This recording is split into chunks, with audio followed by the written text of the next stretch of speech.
एगो पतो अपना सास से कहते जब ओकर 9 महीना के हो जाता आ जब दर्द होता तो अपना सास भी जाके कैसे कहतिया आ सास कैसे ओकरा के बोला तारी एगो सास पतो के बीच के बात है सही बात है कि बथेला कपार दहिया टूटला सासू जाता ना ई पतो ही अपना सास से कहतिया ओ भाई केकरा से कि बथेला कम ननद से लेके कह सकता ओ ढेरी जे बा ओकरा से बथेला कपार दहिया टूटला सासू जाता ना अरे जाता ना ए हमार करे हैया जाता ना ए हमार करे हैया जाता ना बथेला कपार दहिया टूटला सासू जाता ना बथेला कपार दहिया जाता ना हमारे सासू जाता ए हमार करे हैया जाता ना ए हमार करे हैया जाता ना ए हमार करी हैया जाता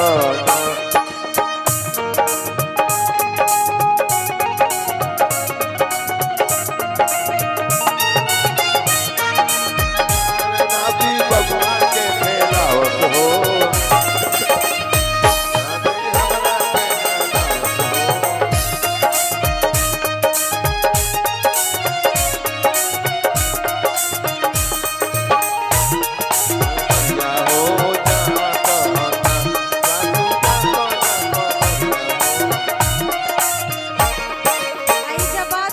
हमरा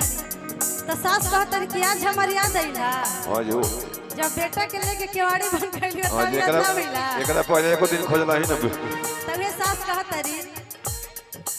जाह दिनवाए बहुआ बेटा लेके सुतलो देवरिया बंद कइलो ताई दिनवा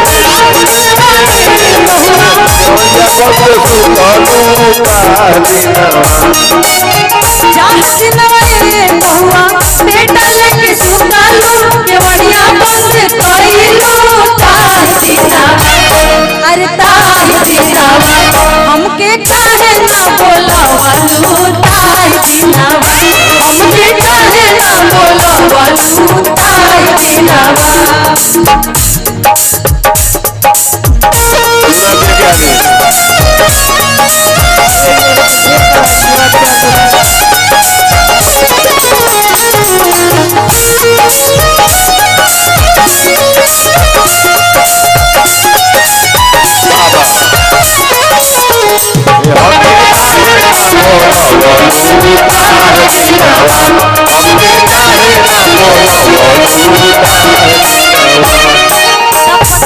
अपना सास से कह दिया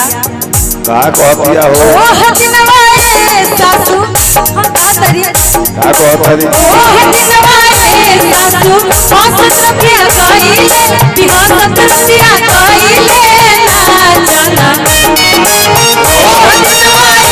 सासू हंसत रखिया कइले बिहसत रखिया कइले ना जाना अरे ना जनले भगवान के मरमिया ना जननी भगवान के मरमिया ना जननी भगवान के मरमिया ना जनले भगवान के मरमिया ना जननी भगवान के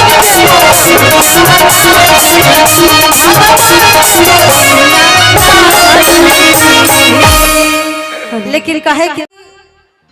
लड़किन के हमेशा ऐसे ही प्रेरणा लेवे के चाहिए कि कुछ ना कुछ अपन जीवन में लक्ष्य लड़कन के तो सबे गावेला कि बाबूआ हमर डीएम होई है आ सीएम होई है ना भाई लेकिन लड़कियों के होके के चाहिए लड़का से पैसे घर लड़की डीएम होता है सरदार के जानकारी का तारा जलन होता भगवान करो कि हो खुशी बे हमार भाई कि हमारा जनाता बबुनी डीएम होई है ना नाई तो डीएम होई है ना नाई तो डीएम होई है हो ए बबुनी ए बबुनी ए बबुनी हिंद के सितारा ई तस्वीर में होई है ओ से ऊपर पीओ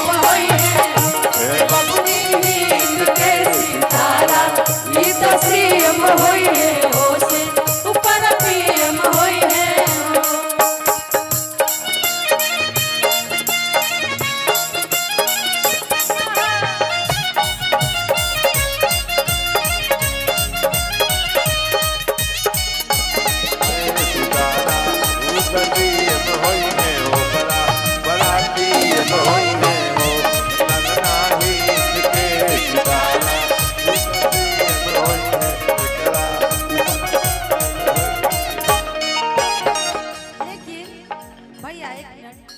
ई सब तो हर जगह गवाला, लेकिन हमनी के घर में का गवाला? का गवाला जी? जब